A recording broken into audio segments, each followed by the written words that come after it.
The story of our friend Jack alias the Ripper begins. It all began on September 3rd, 1888. The fog is thick tonight, a dense curtain choking the streets of Whitechapel. The stench of the city is unbearable.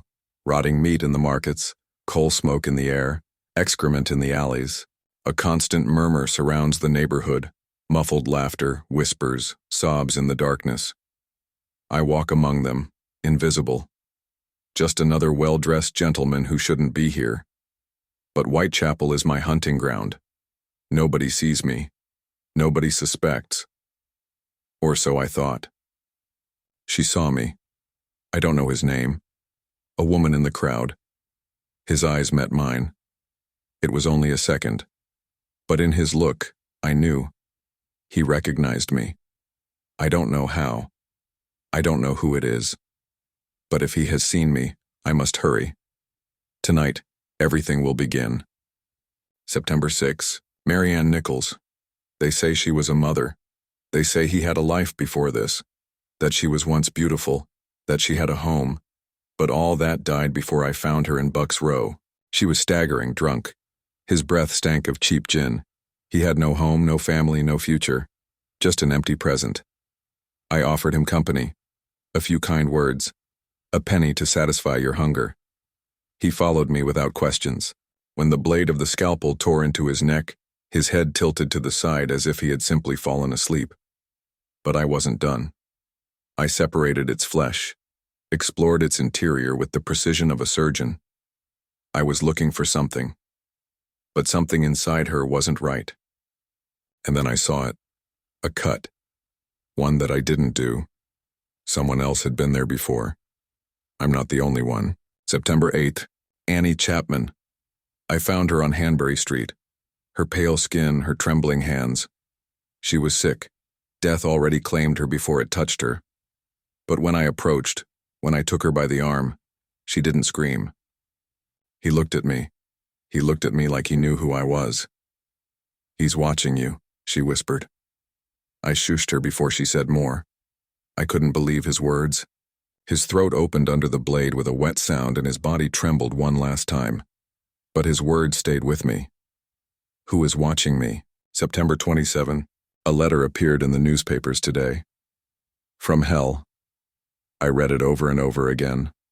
The words, the calligraphy, are not mine. But what he says is true. Someone else is writing this story. And I don't know if I'm chasing him, or if he's chasing me. Will I be the hunter or the prey in this story? September 30th. 2 deaths in one night. But something didn't fit. Elizabeth Stride. It wasn't like the others. There was no time. There was no precision. A single cut on the throat. Superficial. Clumsy. Not like mine. I heard footsteps in the dark. They interrupted me. Someone else was there. A witness. Or maybe another hunter. I had to run away. Frustrated. I couldn't end the night like this. I found her in Mitre Square. His crooked smile, his opaque eyes. But when I held it, I noticed something. I wasn't afraid. As if he knew it was coming. As if he were waiting for me. I left a message on the wall, a warning disguised as a question. The Jews are not the men who will be blamed for anything. But someone deleted it before dawn. Someone who doesn't want the truth to be known. November 1st. My next victim, Mary Jane Kelly, knew it. He didn't try to flee. He didn't try to scream. He just looked at me with those sad, resigned eyes. "He will come after you," he said. I shut her up before she said more. But even when the scalpel opened his skin, when his blood covered the walls, I didn't stop listening to his words. When I got to her belly, I saw it. A message, one that I didn't write. "We'll see you soon, Jack. I'm not alone. I never was. I see it on every corner. A shadow in the fog. He knows who I am. He knows what I've done. But I also know who he is. Someone else has been to Whitechapel, leaving their own marks on the bodies. Maybe to confuse me. Maybe to challenge me. Maybe to take my place. But it won't catch me. Because this story is not just mine, there is another. There was always another. Maybe this is my last page. But if someone finds it, if someone reads these words, they will know the truth. The Ripper was never alone.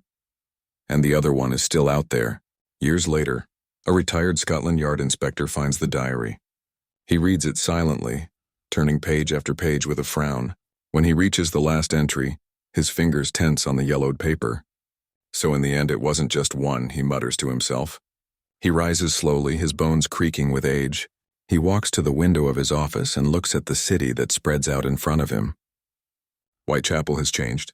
The alleys are no longer so dark. The shadows no longer seem to engulf passers-by. But the cold of that time is still present. Remember each case. Every body.